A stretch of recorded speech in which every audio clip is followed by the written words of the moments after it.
In a point-by-point cross-examination, Christie attempted to pick apart the testimony of one of the Crown's key witnesses as he questioned what the man saw during a 9-month stay at the Auschwitz concentration camp.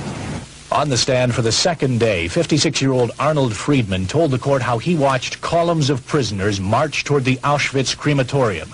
Later, he watched smoke and flames pour from the building's smokestack. But under cross-examination, Friedman was forced to admit he had never witnessed mass executions. He only guessed at what happened. He agreed that the columns of prisoners could have been marching out of the camp through a gate next to the crematorium.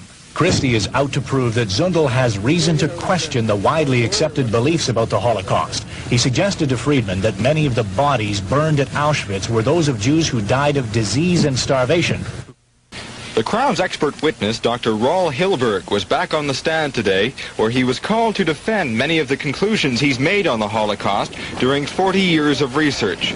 Defense lawyer Doug Christie asked Dr. Hilberg how he came to the belief that Adolf Hitler personally issued the annihilation order.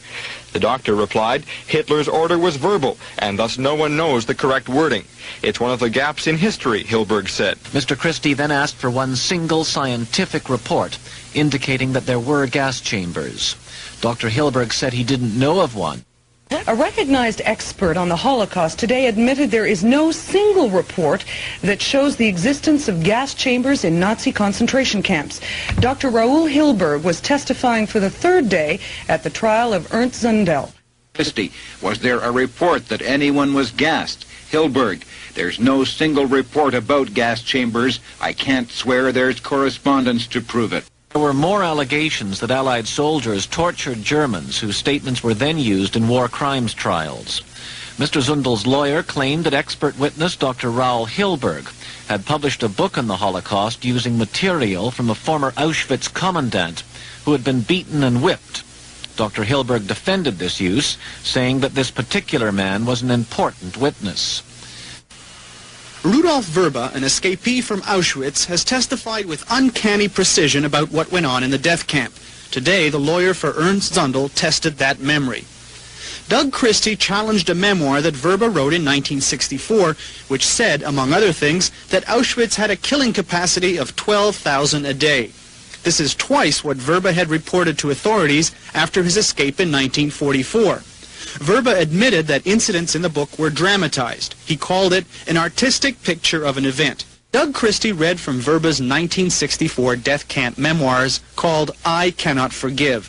Among the anecdotes, a human gassing demonstration for SS Chief Heinrich Himmler. Pressed about the book's accuracy, Verba said it was a work of literature rather than a history book. I told Mr. Zundel and his defense team prior to my going that if I did in fact find facilities that could have supported executions, not only whether they did support the executions, but only whether or not they could have sustained gas executions, I would make that very clear in my report, and that is what I would testify to when I testified in court. With the exception of the video photographer, I brought the same things that I would have normally brought to a prison in the United States if I was doing a survey of their equipment. The draftsman was there to take and verify measurements. The drawings were made on site and then reproduced when we returned to the United States to document everything we saw. I personally made photographs and produced a great deal of photographic evidence of the hardware and facilities that we found in Poland. And the video photographer, which was not a normal thing for me, was brought to document the fact that the forensic samples that I removed from the facilities, the control sample from delousing facility number 1 at Birkenau, and all of the other samples from the alleged gas execution rooms were properly taken, packaged for submission to the laboratories. I examined the facilities and I made a determination that they were incapable of supporting the use of hydrogen cyanide gas for purposes of execution or otherwise. But additionally, it would be necessary to remove samples, return them to the United States for testing at an independent laboratory to in fact confirm what my visual inspection indicated that these facilities never in fact contained hydrogen cyanide gas.